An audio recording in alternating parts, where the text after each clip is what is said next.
Cyclists, little kids, and then naked. Now that's what I saw within the first 3 hours of my recent tour with the kids in London.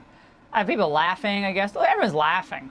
Hundreds of naked cyclists. I'm talking full frontal nudity. It was disgusting. Parents were kind of trying to turn their baby carriages around and their strollers around and turning the kids away. And when I came home, we saw more of this stuff during Pride parades, and it continued into this weekend. So now, coast to coast, it is socially acceptable in front of children, young teens, to expose yourself in public.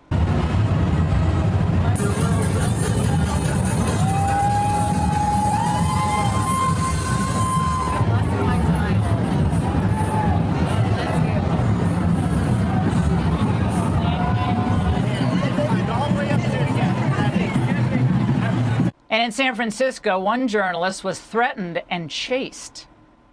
Do you believe that it's safe for children to be in these types of areas where naked people are around? Yeah, totally. Because this nudity is not sexual. Can you please leave? I was just trying to ask questions. I don't give a what you're trying to do. Yo. Get out. Get out. Whoa. Holy crap. You homophobes around here again, I swear to God. I'm getting... Holy crap! Holy crap! What's your problem? Here to weigh in, the TPSA reporters who were at that event in New York and in California, Savannah Hernandez and Bo Alford. Bo, they're supposedly so proud of their bodies and shaking their butts and showing the full frontal and all the rest. So what's the problem with answering a few questions? I mean, suddenly they get all upset. Why? You would think that they can answer a few questions, but as soon as you bring up the obvious, the nudity, the full frontal nudity in front of children, that is what triggers them. You can ask them anything you want, but when you get to the meat and the potatoes of things, they can't take it. As soon as you expose you're naked in front of children, they know that it's wrong, and so their instant thought is to harm you.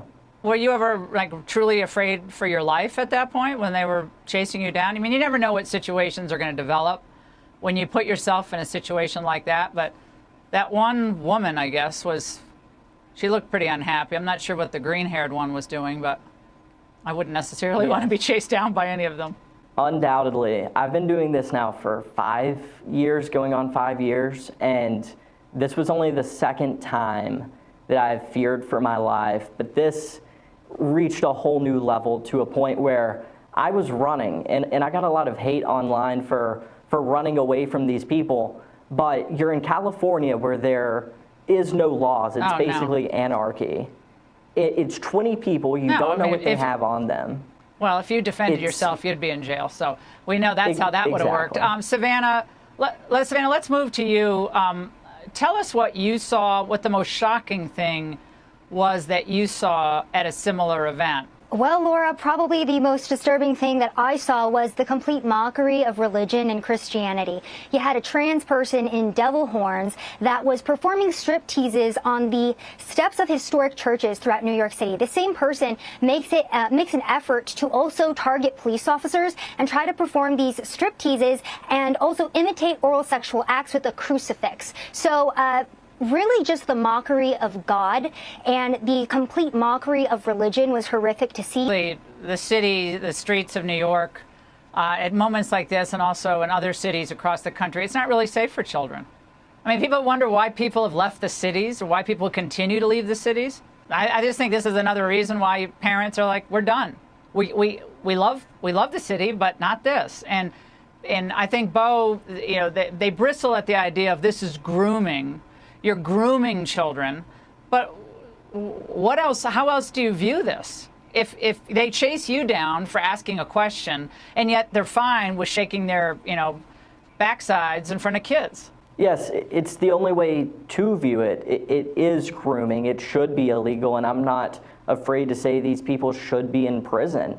And something that's important to point out is a great majority of those who were naked were in the older population. I didn't see any 20 or 30-year-olds. It was all 50, 60 plus walking around in child-friendly areas. One was even caught pleasuring himself. That was on camera. It was just posted actually on Twitter.